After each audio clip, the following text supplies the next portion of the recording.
Good afternoon, everyone, and thank you for coming to our sessions about how communities are becoming smart. I think I've got some people coming in the back, but I do want to get started because we are running just a little bit late. I'm going to do our best to kind of get us back on schedule. My name is Jennifer Zeller, and I am let me just stand up. This is really bright up here, by the way. I'm Jennifer Zeller, and I'm the Strategic Solutions Manager for Georgia Power Community and Economic Development. So we have the pleasure of really growing the state and bringing companies and relocating or expanding companies in partnership with the State Department of Economic Development. So smart cities is something that's really at the heart of enhancing our communities. And anything that involves with making our communities better, Georgia Power is always there. So you heard about Southern Company this morning, and we're really about powering prosperity and generating opportunity across the state of Georgia. And you're in such a treat today because we have such an amazing panel. When you talk about how communities are becoming smart, we really like to think of it, how are they becoming smart from the large community perspective, large metropolitan areas, and also from the smaller communities across Georgia and Alabama who we have represented here. So a little bit about how we're going to get started. We're going to have a great conversation with these folks, and they have such great perspective. Even have Georgia Tech, originator of the Smart Communities Challenge here. So we've got so much to talk about. But before we do so, just to give you some logistics of how we're going to do this, I'd just like the panelists to introduce themselves. And then we're going to go through some questions, and we'll open it up at the end for you to have some questions as well. I just want to take a second and say, and this is kind of a joke among my team, that I didn't plan to match the carpet with my shoes. So it's a big joke that my shoes always match some weird way with where I am. And I don't know how it happened that I matched the carpet. But I'm here representing, I think, Georgia Tech colors and our carpet. So I've got it all going on. So I'm just going to start with Debra to introduce herself and go down the line. Good afternoon, everyone. My name is Debra Lamb, and I'm the Managing Director of Smart Cities and Inclusive Innovation for Georgia Tech. Good afternoon. My name is Keith Moffett. I'm the County Manager for Macon-Bibb County, which is a community about an hour and a half south of Atlanta, population about 150,000. I think I'm okay. I'm Charisse Stokes. I'm the Executive Director with TechMGM, really an organization that's on behalf of the Chamber of Commerce in Montgomery, Alabama, that oversees the entire tech ecosystem for both the city and county in Montgomery, Alabama. Good afternoon. I'm Frank Brocato, and I'm the mayor of the city of Hoover, Alabama, located in the Birmingham-Hoover metropolitan area, with the sixth largest city in the state, about 90,000 people. Thank you. And I just want to go ahead and start and talk about how our communities, talk about some of those smart projects that you've brought to your communities. And I'm directing that to Dr. Moffett, Charisse, and Mayor Brocato with that question. And what is the motivation behind that smart project that you've brought to your community? Sure, I'll kick that off. For us in Montgomery, we were honestly a winner of the Smart Cities Challenge just this past year.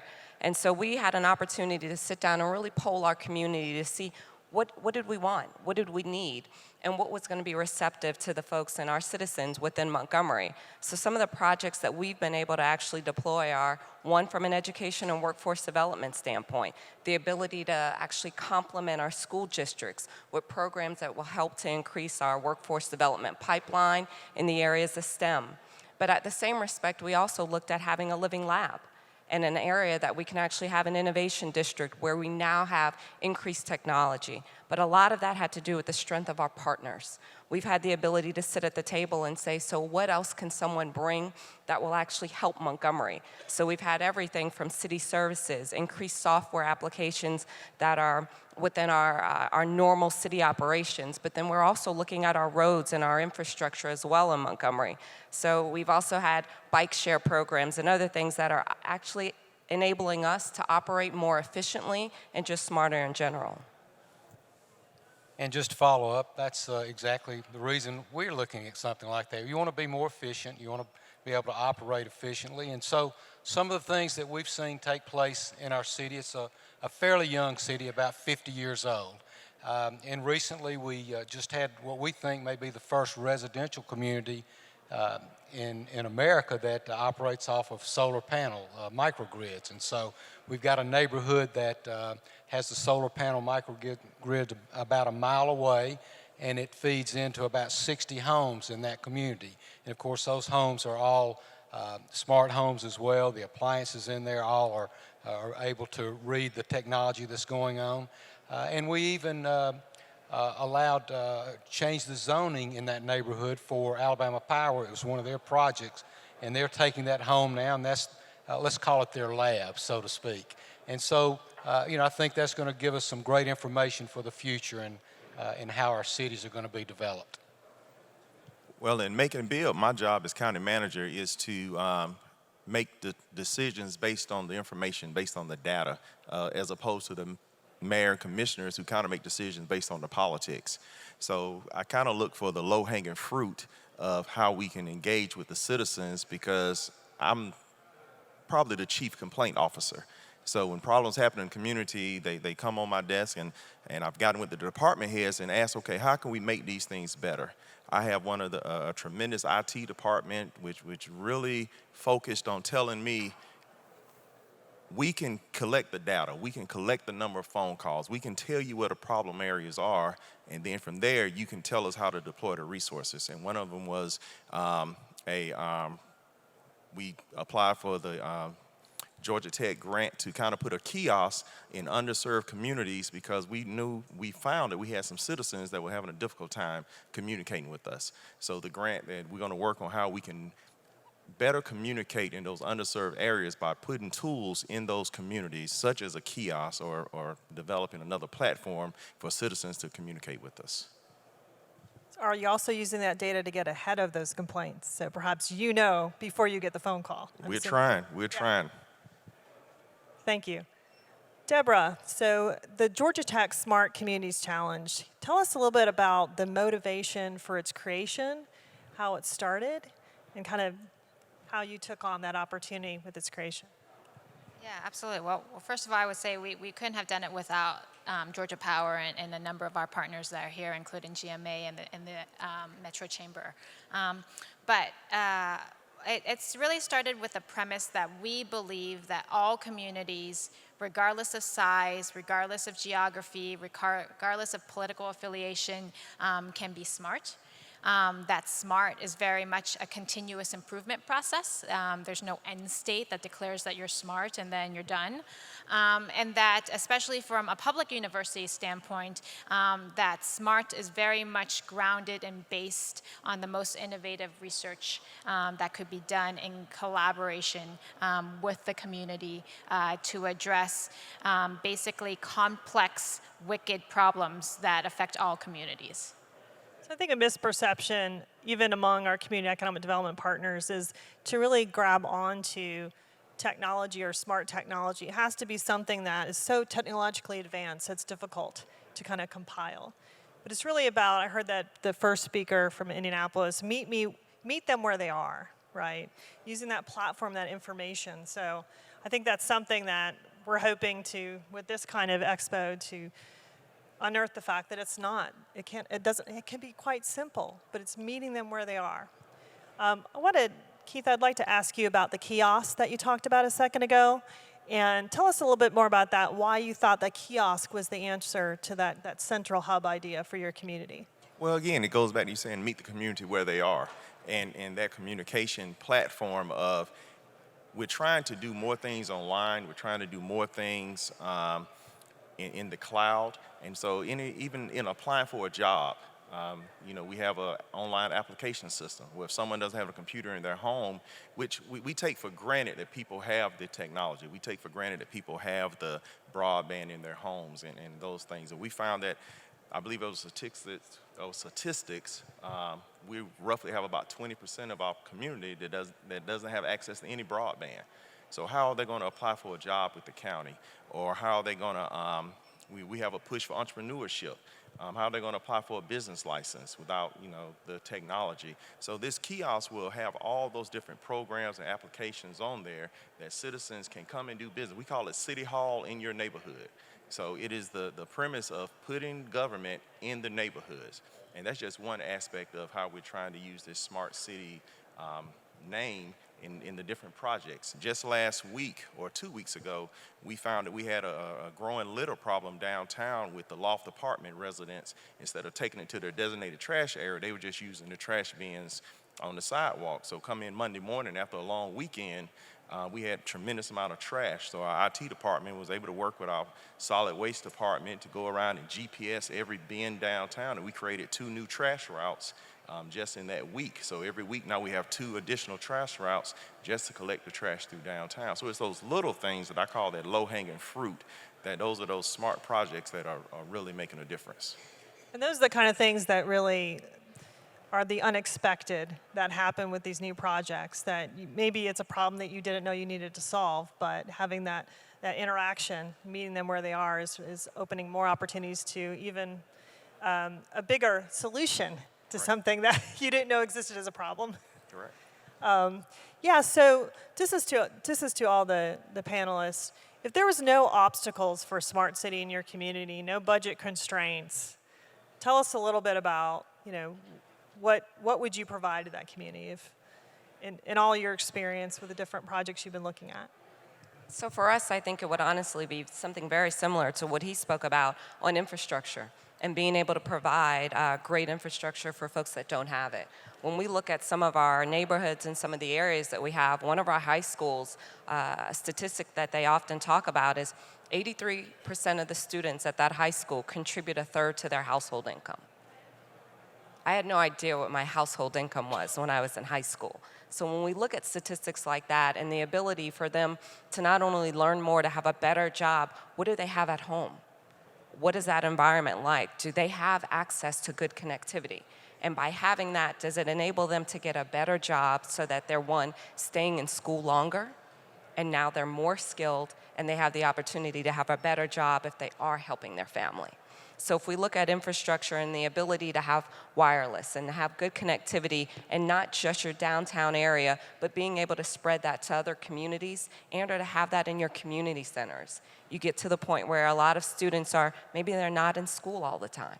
And maybe some people are saying that if I can go to my local community center and now I have access, be it a parent or someone else that's looking for a job or looking to do more or to train more, now you've had that ability. So using connectivity and infrastructure and stemming from not just your normal urban downtown area, but taking that to other areas, that helps us to be more smart, more efficient, but then it also helps to enable our entire workforce to do better. That's great. Thank you. I think if I had all the money in the world, as you say, I'd want to build a city that was, again, had the infrastructure there that it would track. When a tech company was looking to see where they wanted to move, they would say, wow, Hoover, Alabama, they've got everything that you need to build our platforms, to do everything that we need as an IT company. And, that doesn't just help the city of Hoover, but it helps our entire metropolitan area. It brings businesses, people to our entire area, and that raises the entire, the economy. It helps everyone all across the line. So if I didn't have any budget constraints, I'd build a model city with the right kind of infrastructure there. Thank you.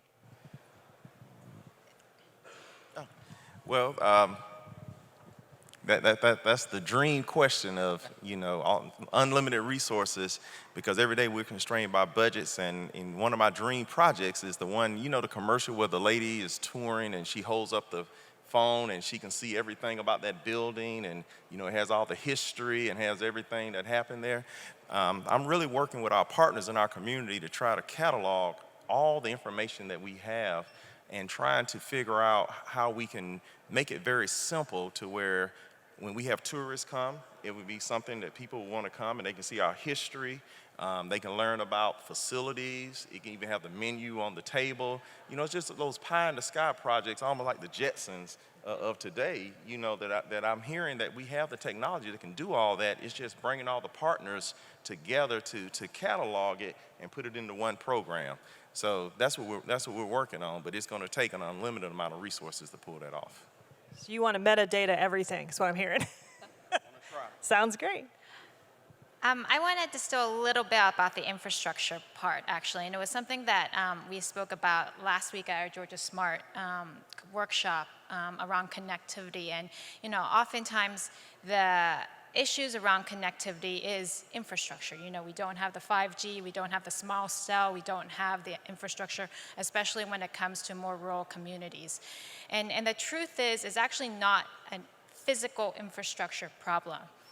It is a poverty problem, meaning that if you had the means, the financial means, even if you lived in the rural communities, you would still have connectivity opportunities. You would still be able to access that. So if I had that, question of, unlimited resources, it's not really tackling the physical infrastructure per se, it's really tackling the social infrastructure. And at the end of the day, behind smart cities, and I very much agree with what Mayor Grant said, that smart cities is a conduit for a social justice platform. It's a tool that allows us to address the inequalities that have precipitated around the way that we have developed cities for the past century. And so the resources that will empower communities to address these inequalities is really around the social infrastructure issues and allow really good mayors and really good city managers to have better data-driven decision-making to address those inequalities. We talk about, inclusive economic development and community economic development, this idea of rising all tides. And certainly that opportunity for that infrastructure and those connections across the board throughout all community sizes would really allow that opportunity to occur. So absolutely. One last question for you. We've got communities represented from all different sizes in the audience. And how would you encourage them, or how would you encourage them to take a step forward in terms of thinking about smart solutions for their community? For us, I know we've had to do it at different levels and different layers. You can't just say, I'm going to send out an internet survey, because everybody's not tapping into the internet all the time. You have to have community forums. You have to look at just a variety of ways to hit a diverse audience, because if you really want to do something that's going to affect your entire community, you have to capture your entire community, and that's by casting a wide net. That's the town halls that you have the ability to have. It's online surveys. It's through social media and digital services. But I think it's a good way to honestly get a good opinion from everyone that's within your community. Because not everybody is ready for everything when it comes to technology. So you have to kind of take those small bites for some folks, and then you have other folks that are completely full steam ahead, and they're ready for the Jetson-like solution that they have there. But I think you have to make sure that you're doing a variety of communication to hit that wide audience. I think from a mayor's perspective, you have to make sure that your basic needs are met. You need to make sure that you've got good public safety in place, that your schools, you're already addressing those basic, I call them basic needs in a community. But once that's met and you feel comfortable and you're ready to move forward, then it's important to network, particularly to get with your utility companies, for instance. They often have the expertise on board to help you move in that direction. We're blessed with an incredible IT staff, a lot of very smart people, but we still don't have all of the resources that some of the private companies have that can share with us and can bring, for instance, just to go back to my first example of the solar panel microgrid community. That was something that came out of the Alabama Power Southern Company network, and that brought that to our community. So you network, get with your larger organizations that can help you move in that direction, kind of show you what you're missing and kind of how you can start to get from A to Z. I would just simply say that no matter the question, education is the answer. Continue to educate yourself on what it is a smart city or a smart community means to your city or your community. When you identify those needs or those gaps, how can technology address the answer? How can technology help with that? And from there, you can start developing your plan.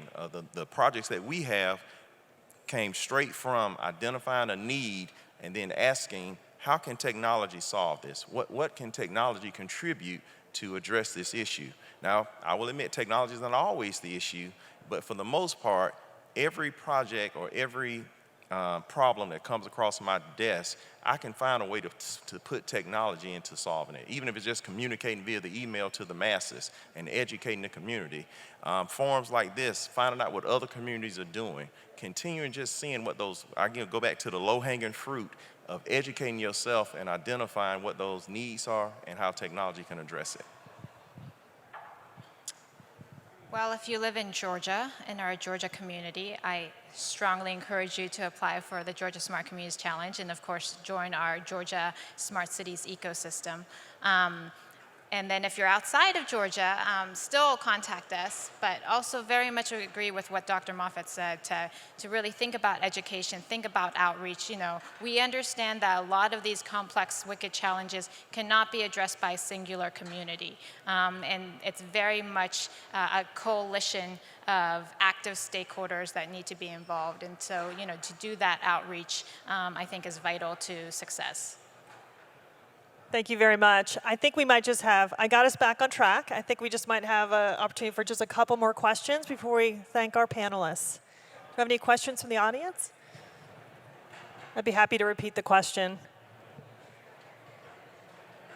I can't really see. Yes. Am I not? Yes.